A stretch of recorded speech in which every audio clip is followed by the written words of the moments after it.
My fiancé told me to go enjoy my bachelorette trip before the wedding, but I came home early and caught him cheating on me. My fiancé kept kissing my forehead like he was trying to stamp his innocence on me. That sounds dramatic. But tell me why a man who had never been especially clingy suddenly turned into a walking greeting card the week before our wedding. Every time I came into the kitchen, there he was with that soft little smile, touching my arm, asking if I was excited, asking if I had packed for the resort, asking if I had texted my friends back. It wasn't sweet, not really. It felt managed, like he was trying to keep me pointed in one direction long enough for something else to happen behind my back. I was 31, tired in the specific way women get tired when they have a full-time job, a half-finished seating chart, a mother who thinks stress is proof you're disorganized, and a man saying, "We're almost there," like that sentence pays invoices. He was 30, freelancing, always between projects, which sounded noble until the rent came due. For most of the last year, I had been carrying more than my share because I loved him, and because I kept telling myself, partnership means sometimes one person is steadier for a while.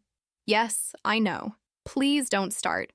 I've already had this argument with myself in at least 12 different showers.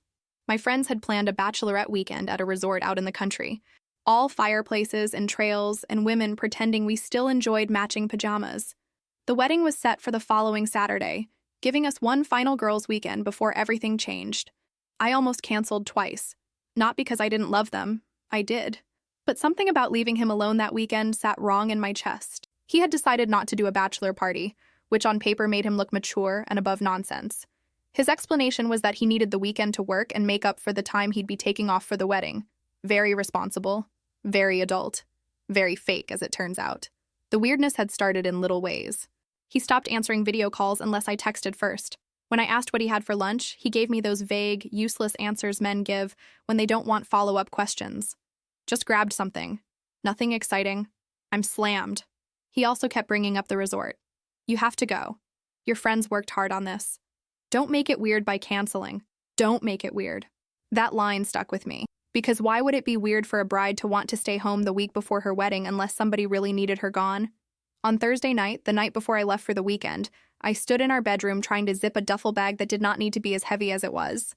And he came up behind me, wrapped his arms around my waist, and rested his chin on my shoulder. He said, "I want you to have fun and stop worrying about me," which would have been cute if it didn't sound exactly like a man auditioning for a jury. I laughed and said I wasn't worrying. He said, "Good," too fast, and then kissed my cheek like we had landed something important. On Friday morning's drive to the resort, my friends were sending voice notes. The group chat was loud, and I kept staring at the highway like maybe my body knew something my brain was refusing to sign for. I told myself I was being unfair. I told myself stress makes everything feel suspicious. I told myself not every strange vibe is a betrayal. Sometimes a man is just distracted. Sometimes a wedding makes people weird. Sometimes your nervous system is just a rude little alarm system that goes off because somebody breathed too hard in another room. Still, when I got there and everybody ran over with drinks and fake outrage because I was the last one to answer the room assignment message, I felt split down the middle. Half of me smiled and let them pull me in.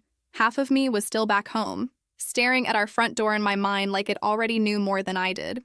That first night at the resort should have been easy.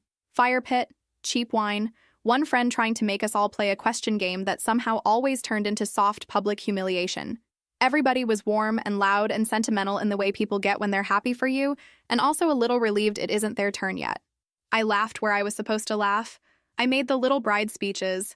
I even let them put a ridiculous veil on me for photos. But there was this constant drag under my ribs, like my brain had one hand on the emergency brake the entire time. My best friend noticed first. She always does. And I hate that for me. She sat down beside me with a drink and went, "Why do you look like you're about to either cry or commit tax fraud?" I told her I was just tired. She raised one eyebrow in that deeply annoying way that says she has known me too long to accept a lazy lie. I brushed it off. I said wedding stress. I said my mother. I said too many opinions about flowers.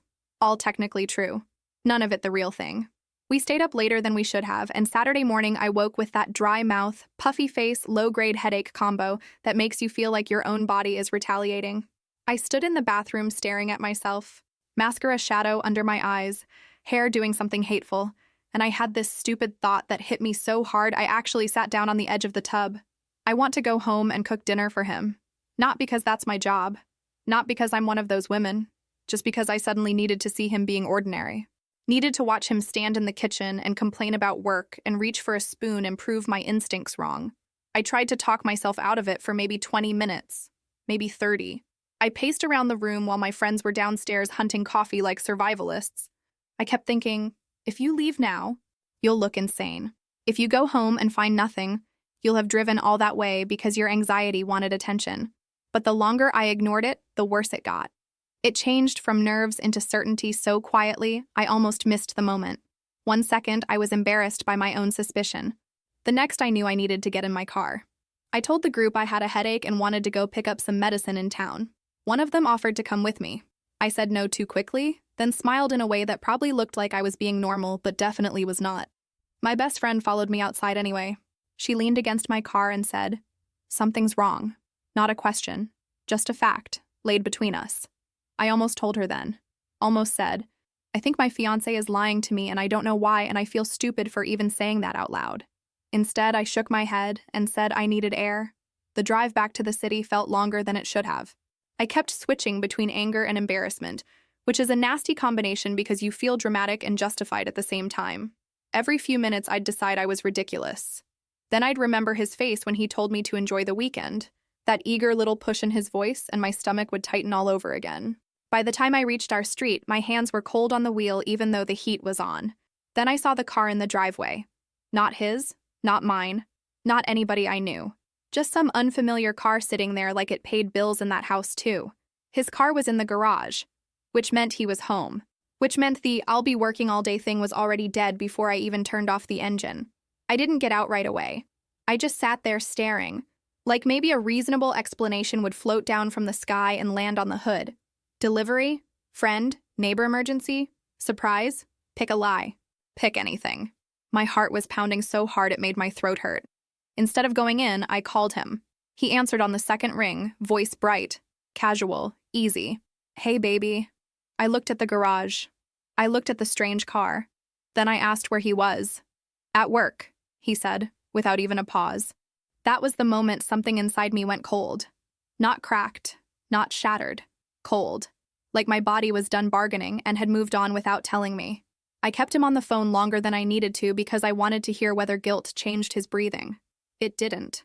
That was somehow the worst part. He sounded cheerful, distracted, mildly annoyed in the way people act when they're pretending to be busy and need you to help them maintain the costume. I asked how his day was going. He said he was drowning in deadlines. I asked if he had eaten. He laughed and said not yet, poor overworked him. Then he told me he loved me. Twice, with this syrupy enthusiasm that made me grip the steering wheel until my fingers hurt. I said, "Maybe I'll come by later." He answered way too fast. "Don't. I'll probably be here late." There it was again. That little shove away from the door. When he hung up, he sent 3 messages in under a minute. A heart, a kissing face, then, "Miss you already," which would have made a stranger cry into her coffee if she didn't know he had just lied to her while standing in the house we shared. I sat there maybe another minute, maybe 5. Time gets slippery when humiliation enters the room. My first impulse was to march in through the front door and force whatever was happening to look me in the face. My second impulse was to drive straight through the garage and let the universe explain the rest. Instead, I did neither, which I guess is proof that even at my messiest, I still have a shred of self-preservation. I got out quietly and moved along the side of the house, feeling ridiculous and sick at the same time. We had this narrow path leading toward the backyard, half gravel, half dead leaves, and I remember hearing every tiny sound my shoes made like the entire world had become a microphone. The curtains in our bedroom were partly closed, not enough to see much from that angle, but enough to let voices slip through. His voice first, low, amused, intimate, then a woman laughing. My knees actually weakened. I know people say that in stories all the time, but I'm serious. My legs did this awful watery thing, and I had to put one hand on the siding to keep from folding onto the ground like a badly packed chair. I pulled out my phone on instinct and hit record. Not because I had some genius plan, but because when your life cracks in half, you suddenly want receipts.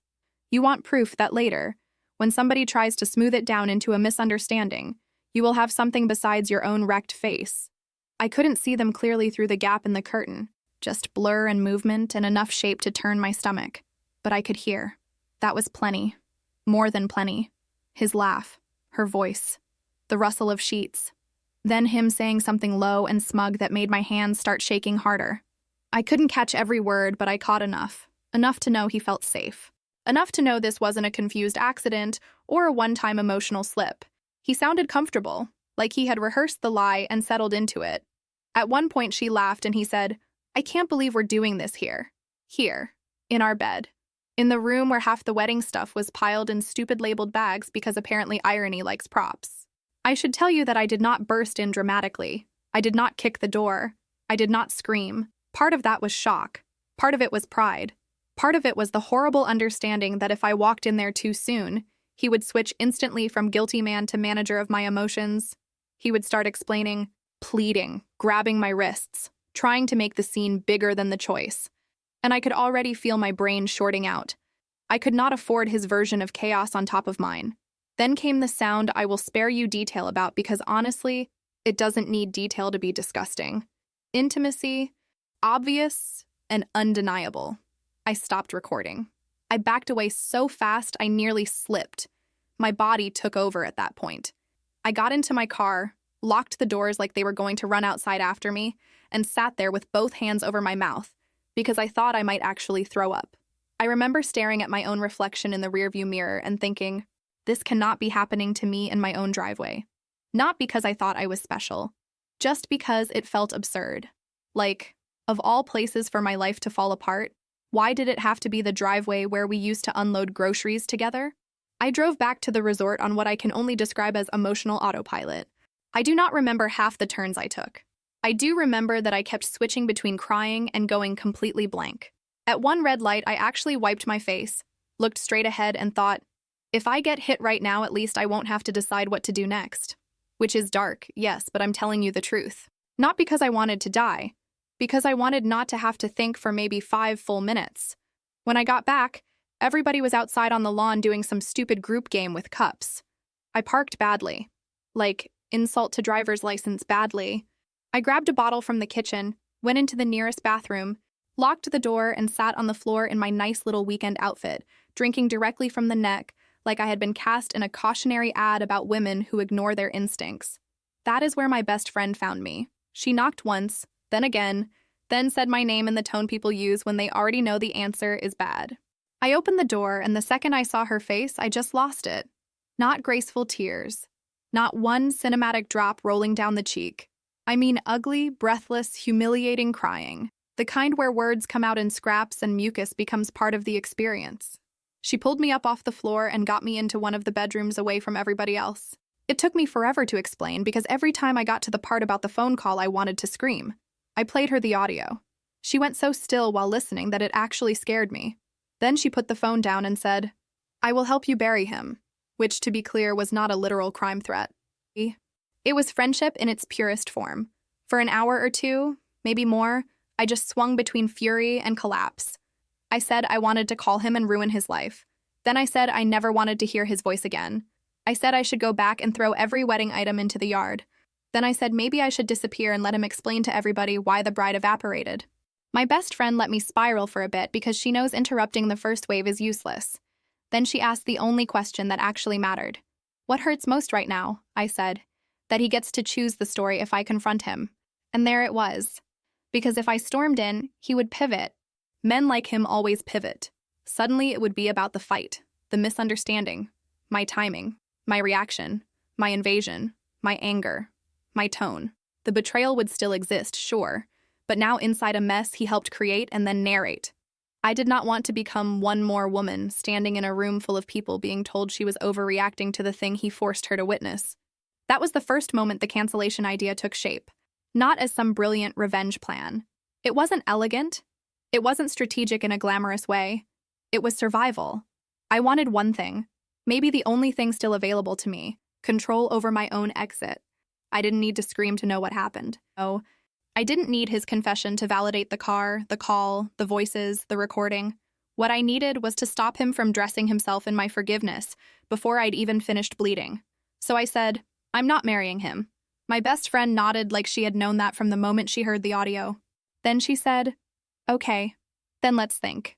The next morning, After maybe 2 hours of sleep and 10 years of emotional aging, I checked out early. I told the others I had a family thing come up, which wasn't even a lie if you count discovering your fiancé is a lying idiot as a family event. My best friend came with me. I wasn't ready to be alone, and she wasn't willing to let me go anywhere unsupervised while I still had that specific numb look people get when they are one bad idea away from changing their own storyline permanently. I didn't go home. I couldn't. The thought of walking back into that bedroom made my skin crawl. I stayed at her place instead, sleeping in borrowed clothes, eating dry cereal at her kitchen counter, and answering his messages with the bland politeness of a hostage negotiating for time. He texted like nothing had happened. That part still gets me. He asked if I was feeling better. He said he missed me. He said his parents wanted to know what time we were arriving at the venue on the wedding day. He told me he might stay with them the night before the ceremony to make logistics easier, and also, he said, build anticipation. I almost laughed out loud reading that. Build anticipation. Sir, what you built was a crater. What? I responded carefully because by then I understood that the closer we got to the wedding, the more dangerous honesty would become if I wasn't ready to pull the trigger on everything. I said I was emotional and wanted to preserve the surprise of the day. He ate that up. Of course he did. Nothing flatters a liar like being mistaken for loved. Meanwhile, my best friend drove by the house once just to see. The same unfamiliar car was there again. Again. That should not have shocked me, but it did.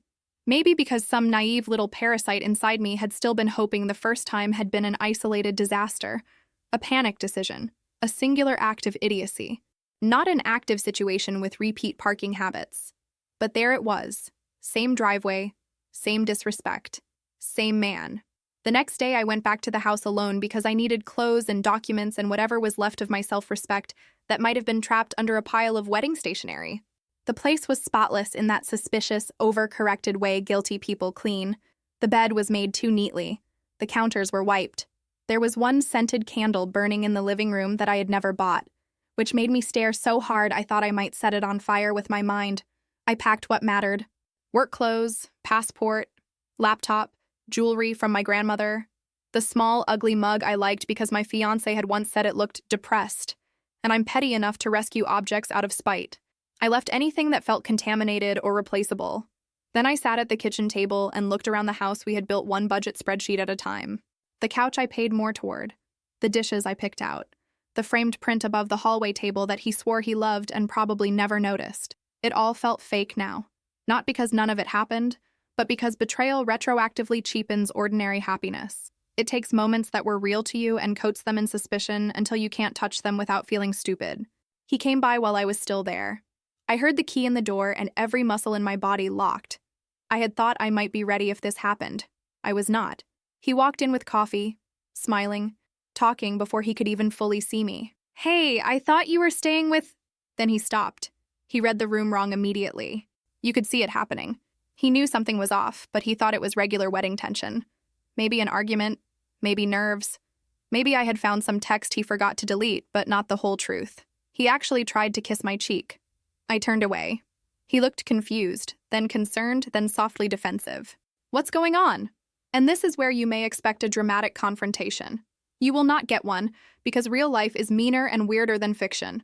I looked at him and understood in one sick flash that if I started, I would either not stop or not say enough. There was no middle ground. So I didn't confront him there. Not fully. I just said I was overwhelmed and didn't want to talk. I told him I needed space before the wedding. He asked if I was mad. I said yes. He asked if it was my mother. I almost choked. Imagine being betrayed by someone so deeply and still being forced to admire the stupidity of his guesses. He tried to pull me into a hug. I stepped back. He looked wounded, which made me want to put my own head through drywall.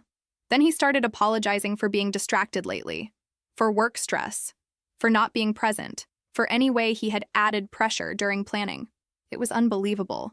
He was apologizing around the betrayal like a man trying not to mention the elephant because maybe if he compliments the curtains, it will leave on its own. I let him talk just long enough to confirm what I already knew. He thought he still had time. Time to manage me. Time to smooth this down. Time to walk into the wedding and marry me under a version of reality he preferred. When he finally paused, I said I needed to be alone and that I might go stay with family until the wedding day. He asked if we were okay. I said, "We'll see." That answer haunted him for approximately 0 seconds, because he wanted it to mean pre-ceremony nerves, not doom. He left that evening to stay with his parents, exactly as planned. I watched him go with a duffel bag and a cheerful little wave like I wasn't standing in a doorway, holding back the urge to tell him that if there is a hell, I hope it has seating charts and fake vows and a scented candle you hate. Once he was gone, I called my grandmother.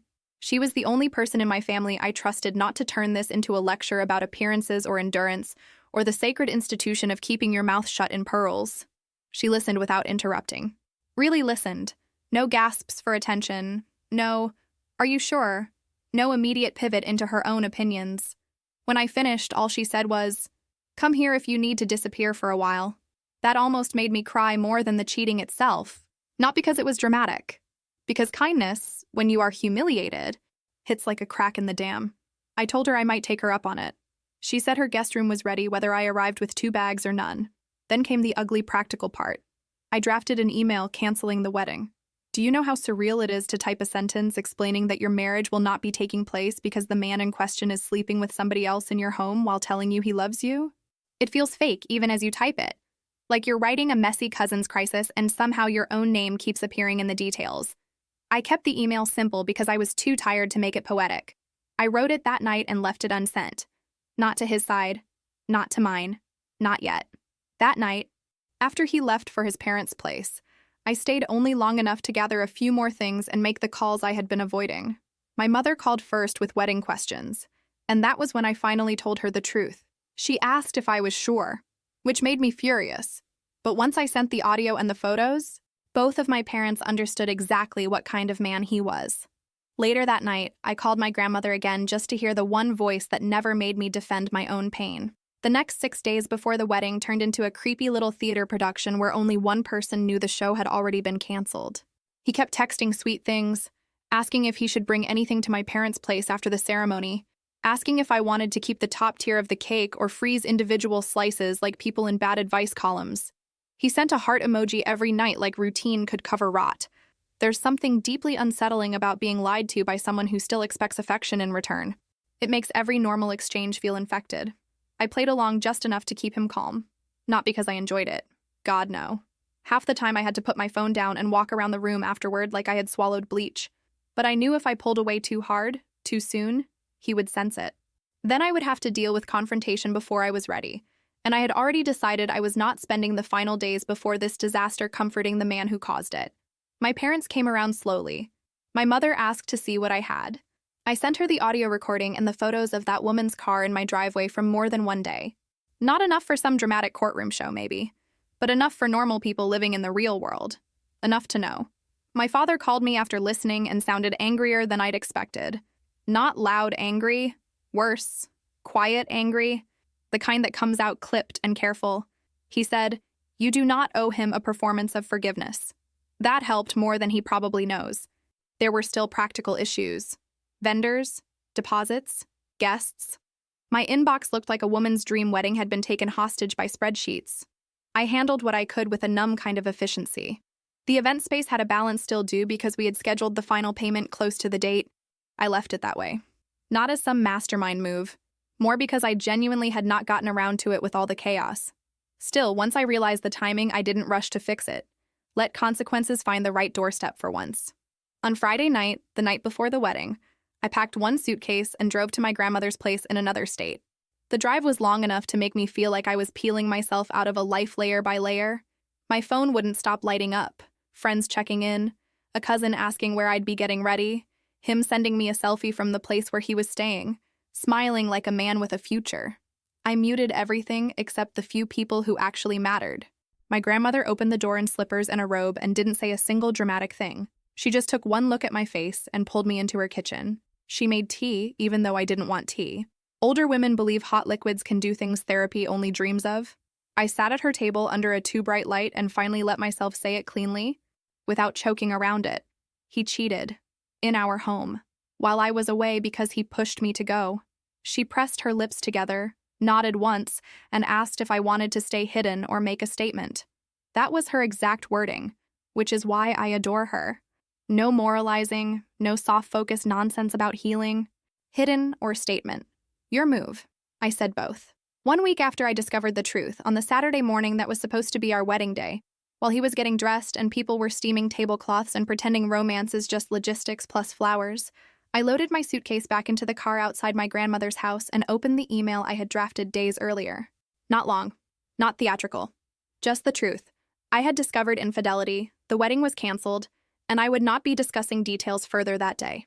I sent it to my guests and left out a handful of mutual contacts who might warn him too early. Petty? Maybe. Efficient? Absolutely. Then I turned off my location, ignored the first wave of calls, and kept driving. By the time the ceremony was supposed to begin, I was sitting in my grandmother's living room in leggings and an old sweatshirt, staring at my phone as it lit up like an electrical fire. His name, my mother, my father, unknown numbers, then my best friend. I answered only her. She whispered, "It's chaos." I closed my eyes. Good, I thought. Not because I enjoy destruction. I don't. But because for once the chaos was finally in the right room. According to my best friend, the unraveling started small and then turned all at once. At first, people just noticed I wasn't there.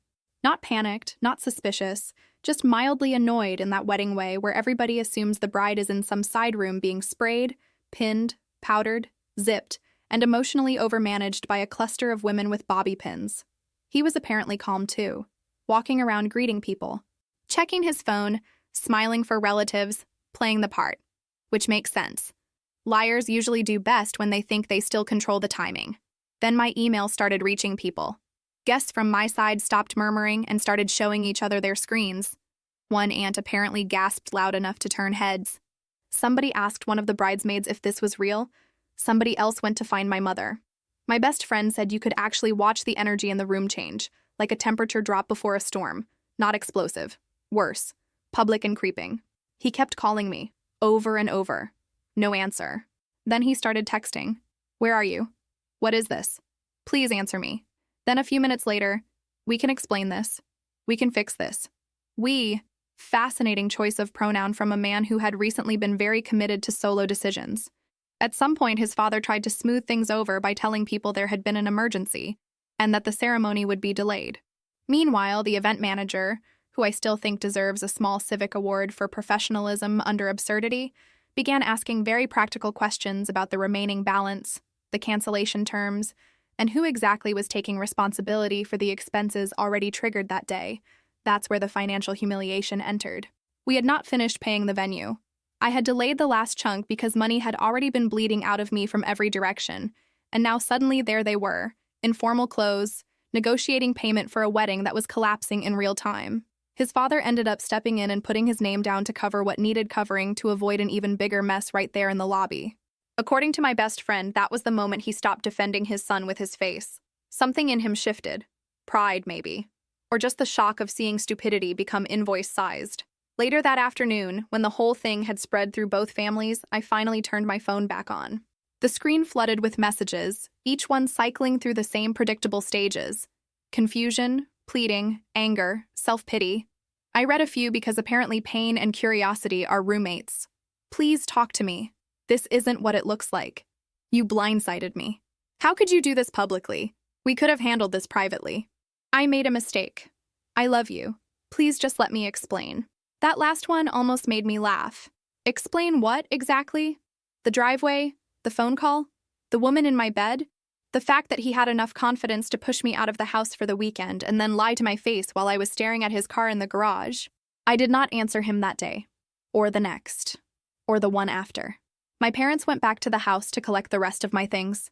I gave them a list over the phone, room by room, because there is no part of heartbreak more humiliating than having to remember where you stored your passport while your father silently processes the man he nearly called family. They packed what mattered. Documents, a few boxes, my work clothes, jewelry, some random kitchen stuff I wanted only because I had paid for it and spite is a renewable resource. He was there when they arrived.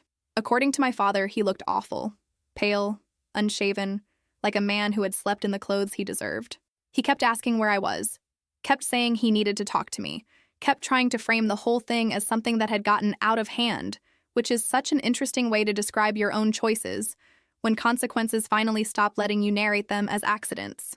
My father told him very plainly that nobody had forced him to cheat. Nobody had forced him to lie.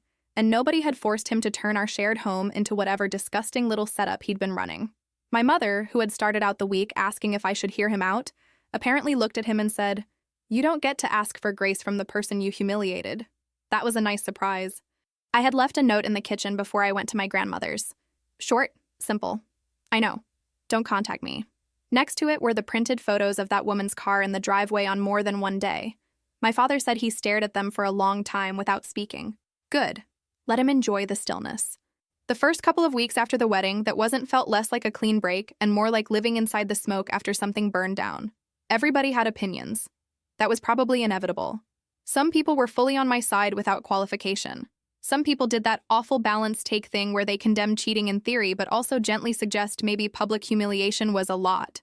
A few mutual friends clearly wanted to stay in good standing with both of us, which translated into them speaking like bored diplomats while I was still trying not to cry in grocery stores.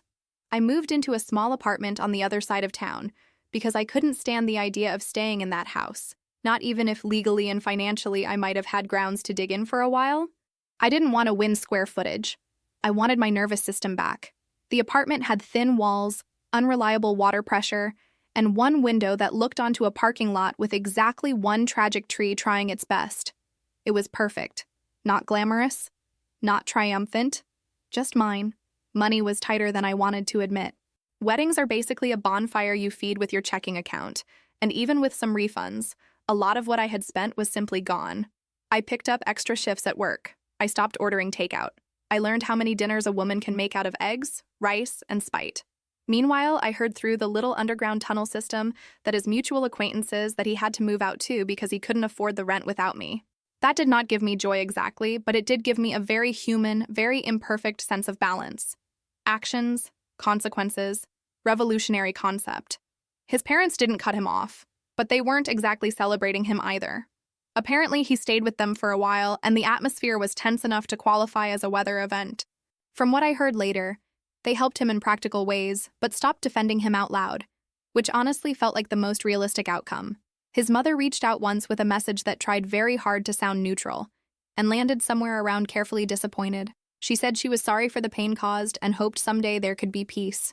I appreciated the apology and ignored the hope. Peace is not the same thing as access. My own family surprised me in mixed ways. My father became unexpectedly protective without being overbearing, which was honestly moving because he is not a man who thrives in emotional territory. My mother, on the other hand, kept circling back to presentation, not because she cared more about image than me exactly, but because image is the language she uses when she doesn't know what to do with pain. She worried about who knew what.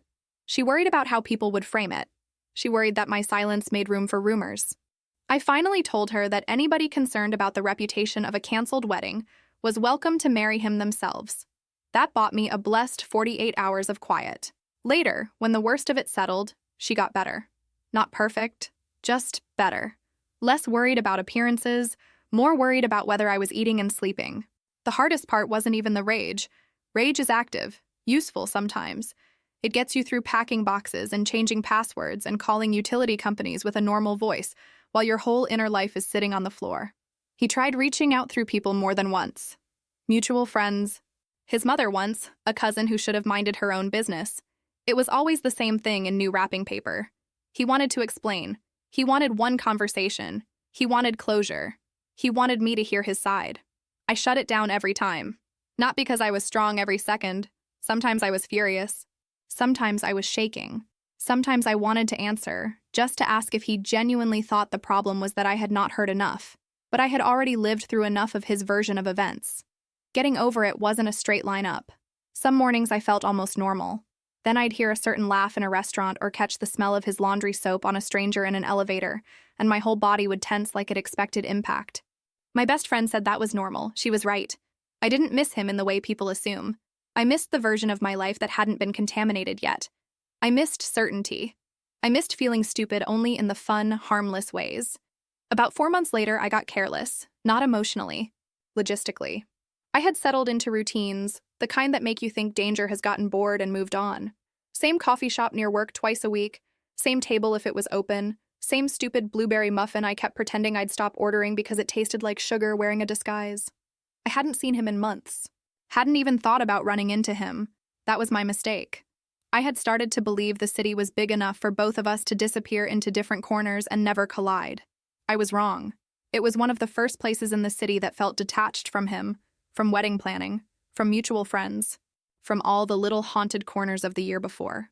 So when I walked in one Thursday and saw him already there near the window, my first thought wasn't fear or anger. It was calculation. He hadn't been there before. Not once in the 3 months I'd been coming here. Which meant either this was a miserable coincidence, or he had figured out my patterns. Neither option made me feel safe. I actually stopped mid-step hard enough for the woman behind me to bump my shoulder. He stood up immediately. Not rushing toward me, just enough to signal intent. He looked thinner, tired. Not ruined, not broken, not dramatically transformed by guilt in some deeply satisfying way. Just worn around the edges, which annoyingly made him look more sympathetic. Men have an unfair relationship with damage. They get one good week of bad sleep, and suddenly they look like a poem to people who should know better. "I'm not here to cause a scene," he said. I laughed once. "That's generous." He asked if he could sit for 5 minutes. I should have walked out. I know. But part of me wanted to hear what kind of nonsense could survive this long in his head and still come out dressed as explanation. Also, and let's be honest, there was ego in it. Curiosity. The almost anthropological urge to study the creature that thought I might still be available for conversation after everything. So I sat. I did keep my bag on my lap like I was ready to flee a minor fire. He noticed. Good. He started talking too fast, the way people do when they know they have a narrow window and a terrible case. He said he wasn't there to pressure me. He said he just needed me to hear the truth from him once. Which was funny because I had, in a way, through a partially closed curtain. According to him, it hadn't been an emotional affair. Not a relationship. Not even ongoing in the serious sense. It was physical, he said. Isolated, stupid, meaningless. A woman he knew through work. Someone with a reputation for discreet situations. I didn't ask for her name. I didn't want it. Knowing who she was wouldn't change what he had done, and honestly, she wasn't the one who had promised me forever. He was. She owed me nothing. He owed me everything. He used that phrase, discreet situations, like he was a man in a suit discussing weather patterns, instead of admitting he had been sleeping around in the lead-up to our wedding.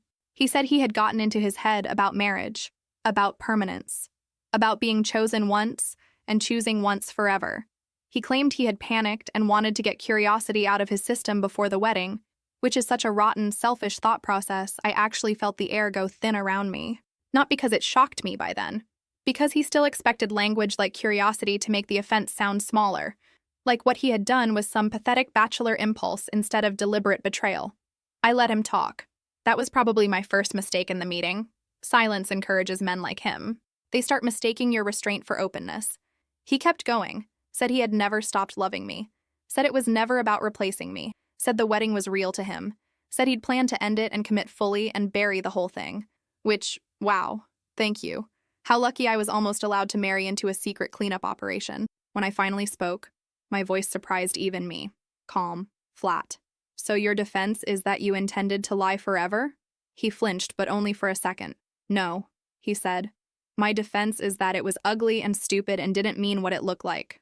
That sentence sat between us like spoiled milk. I asked if he had been with her only once. He hesitated. Tiny pause. That was answer enough. I smiled without any joy and looked down at my coffee because apparently even then, a small part of me preferred my humiliation in manageable servings. He started saying my name in that softer tone he used when he wanted me to re-enter a dynamic where he explained and I softened. I cut him off. "Don't talk to me like I'm still your person." His eyes did that wounded thing. I hated that too. Because hurt can be real even in guilty people, and seeing it can trigger all your old habits. Comforting, clarifying, taking responsibility for the emotional temperature in the room. I had done that for years without calling it what it was. Not this time. He said he was trying to take responsibility. I said, "No. You're trying to survive your own image of yourself." That shut him up for a moment. Then, because apparently humiliation has layers, he changed strategies. He started saying I could have confronted him that day. Right there. In the house. On the phone. Before the wedding. As if I had somehow chosen the public collapse when there had been a simpler route available. Which was rich.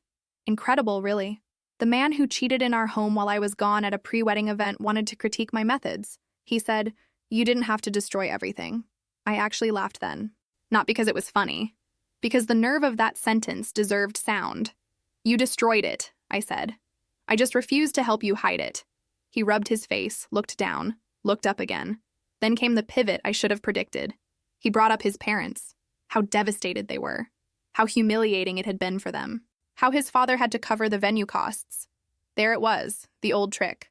Widen the circle of pain until the person you hurt starts feeling responsible for everybody except herself. I did feel something, to be honest. Not guilt, exactly. More like sadness with edges. I'm not a monster. I knew the fallout reached beyond him. But consequences do not become injustice just because they spread. I told him I was leaving. He asked for one more minute. Then he said something so outrageous it almost made the whole conversation worth it just for the story. He said if I could find a way to move past how it happened, he would be willing to forgive the way I handled the cancellation. Forgive me. I sat there staring at this man like I had discovered a species evolution had meant to phase out.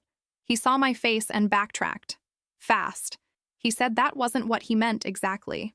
He said we had both hurt each other. He said we had both acted in anger. He said maybe we could start from the fact that neither of us had been at our best. No, absolutely not. There are moments in life when the final bit of affection you are clinging to gets burned off clean. No theatrics, no collapse, just gone. That was one of them. Any lingering softness I had left toward the person I thought he used to be died right there under the smell of coffee and blueberry syrup. Then he mentioned the money. Specifically the portion of the wedding expenses I had fronted. He said his parents had been on him about it. Not in a punishing way, he claimed, but in that disappointed Catholic guilt way where nobody yells but everybody suffers. His mother had apparently said that whatever else he had done, leaving me financially worse off, was indefensible. His father had said something about being a man and taking responsibility for at least the measurable damage, so here he was, offering to pay me back for what I had personally spent. I could hear the discomfort in his voice. This wasn't generosity. This was his family forcing him to act like an adult, probably with the threat of losing their remaining support if he didn't. Which meant this repayment wasn't about me. It was about him salvaging his relationship with people whose approval still mattered to him. But here's the thing about motivation. I didn't need his to be pure. I just needed the money. What happened is I looked at him for a second, then said I wasn't promising anything, but paying back what I had put in would be a start if he truly wanted to show accountability. The relief in his face hit me so hard I almost felt sorry for him. Almost. He heard hope where there was strategy. He heard maybe. He heard the old me, the one who left room, the one who understood context, the one who could be moved by effort. Meanwhile, I was sitting there thinking, you really did all this and still think money buys you emotional leverage. Incredible. We left that conversation with a very narrow agreement.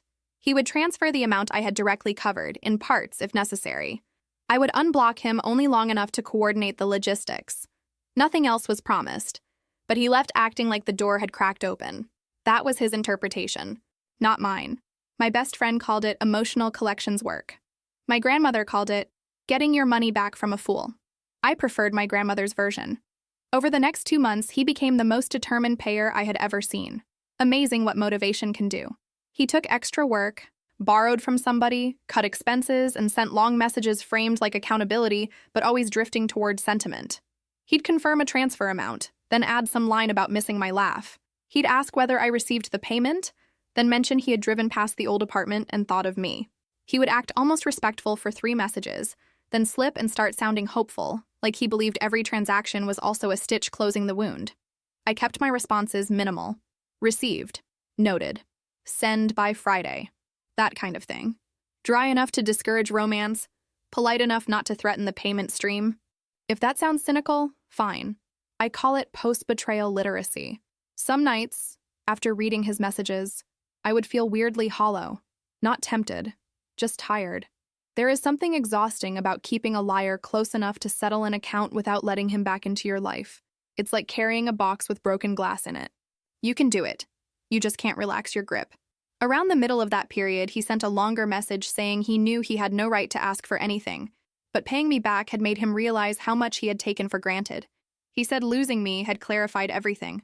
He said he was ashamed of the man he had been and was trying to become somebody worthy of even speaking to me again. That almost got me. Not romantically, intellectually, because there is always a tiny, dangerous part of you that wants the pain to have produced wisdom. You want your suffering to at least force growth in the person who caused it. Otherwise, it feels wasteful on top of cruel. But growth is not my reward to monitor. And shame is not transformation just because it uses reflective language. I did not answer the speech. I just sent him the outstanding balance figure again. He replied, "Okay." Then, 10 minutes later, "You used to know how to hurt me with one sentence." I stared at that and thought, no, remembering is the problem. Instead, I locked my phone and cried in my kitchen for 10 minutes, like a woman ambushed by her own nostalgia. Then I washed my face, called my best friend, and let her talk me down by reminding me that a memory is not a payment and regret is not repair. The first transfer came through 2 days later. Not the full amount, just the first substantial chunk. When I saw it land in my account, I felt a rush so mixed I had to sit down. Relief, vindication, disgust, power, sadness. Money doesn't heal betrayal, obviously. But recovering something tangible after months of swallowing losses felt like closing my hand around a piece of myself he did not get to keep. He texted right after to confirm it arrived. I answered yes. Then he said, "I meant what I said. I want to make this right in every way I can." I looked at the message and thought, no, you want the story to end with your redemption, because the version where I simply leave is unbearable to you. I did not text that, though. I just wrote, "Send the timeline for the rest." He replied with hearts. I stared at those for a long second, and then put my phone across the room like it had become sticky. The next 6 weeks became a strange kind of business relationship. The middle stretch of that arrangement was strangely exhausting because it looked calm from the outside. People assume the worst part of a breakup is the big rupture, the cheating, the canceled wedding, the screaming, the public shame. But there's another stage after that, quieter and in some ways more dangerous, where the crisis is over and you're left negotiating with residue. Emails, objects, shared subscriptions, deposits, accounts, explanations, the boring little administrative ghosts of a life that no longer exists. He sent the second transfer after taking out a loan, which he made sure I knew because apparently men cannot suffer financially without also wanting applause for the narrative arc. He told me the interest rate was bad. He told me he was picking up work wherever he could. He told me he understood if I didn't care, but he wanted me to know he was serious, again with the performance of humility, again with the need to be seen trying. Sometimes he'd sneak in little memories, a song lyric, a reference to a trip we once took, a random sentence like, "I drove past that little diner you used to love." They were all bait, not even subtle bait, emotional fishing with expired worms. I ignored every single one. That doesn't mean I never got angry enough to answer in my head. I absolutely did. I just got better at keeping the sharpest parts of me offline. There is no medal for restraint, which is unfortunate because by then I had earned at least bronze. When I wanted to lash out, I wrote things in my notes app and deleted them. When I wanted to ask whether the other woman had also gotten a speech about curiosity, I called my best friend instead. When I wanted to know if he ever lay awake thinking about the exact moment he traded a future for an ego itch, I went for a walk and let myself be mad without making it interactive. Work helped more than people realize. Not because labor is healing or whatever inspirational nonsense gets printed on mugs, because routine gives pain less room to improvise. I had deadlines, irritated clients, a supervisor who communicated exclusively through urgency, and enough daily friction to keep me from dissolving into self-mythology. I didn't want to become the woman who could only talk about the wedding that didn't happen. I wanted to be the woman who went through that, and still remembered how to answer emails and buy detergent and laugh at dumb things in line at the pharmacy.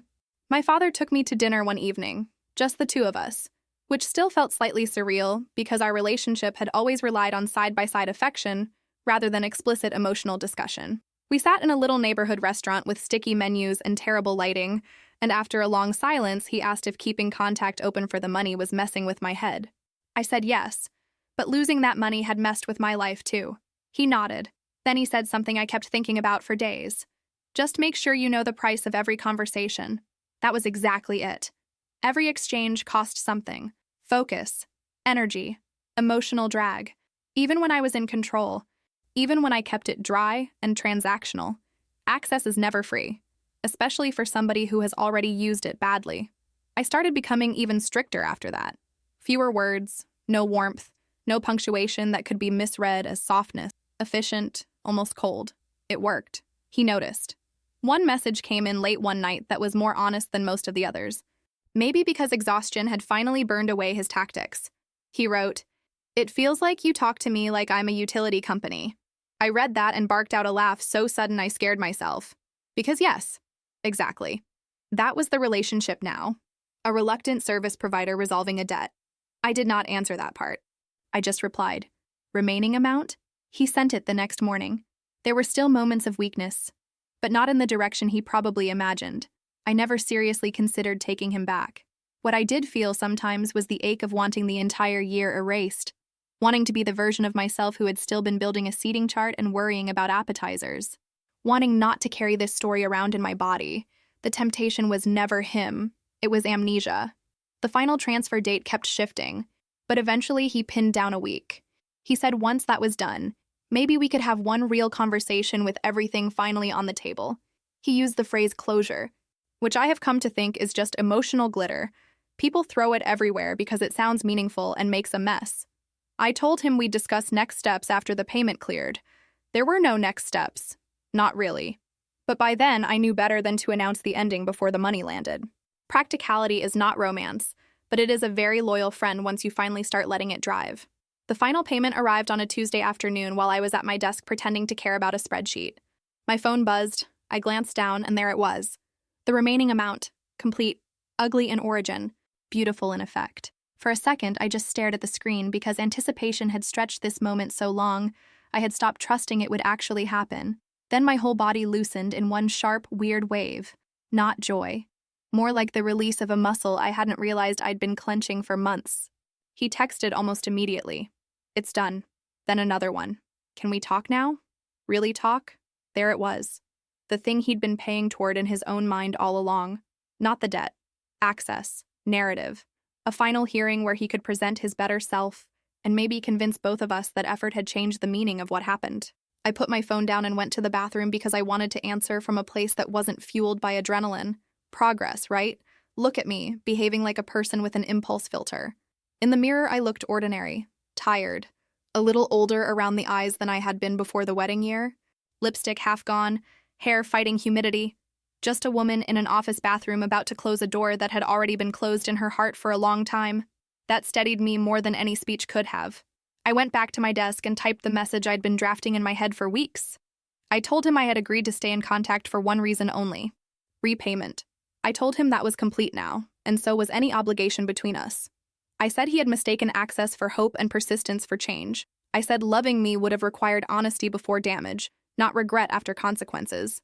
I said I didn't want another explanation, another apology, or another attempt to resize what he had done into something survivable for his own conscience. I told him I was not interested in being the woman who helps him feel like he isn't that kind of man. He would have to live with deciding that on his own. Then I added the only sentence that felt truly mine in that moment. "A woman should fight for a man worth keeping, and you proved you weren't." I read it twice, took out one line that sounded too polished, made another line meaner, then changed it back. When I finally hit send, my hand was steady. He answered faster than I expected. "Please don't do this." I laughed softly at my desk, which made my coworker glance over like I might be finally losing it. Then another message came. "I know I don't deserve much, but after everything, after paying it all back, I thought maybe there was at least a chance to start a real conversation." That part irritated me so deeply I could feel heat rise under my skin. After paying it all back. As if restitution had become romantic currency. As if he had purchased the right to be reconsidered. I did not answer. I blocked the number again, then the email, then every other route I knew he might try. Thoroughly, calmly. No dramatic music, no tears. Just click, confirm, done. It was one of the least cinematic moments of my life, which is probably why it mattered. A week later, I used part of the money to replace things I had been patching together since the breakup. A decent mattress, a real kitchen table, groceries without mental math. I put the rest into savings and felt lighter. Not healed, but closer. He didn't lose me because I exposed him. He lost me when he decided I was easier to lie to than worth telling the truth. I left because love that asks for your dignity back in installments isn't love.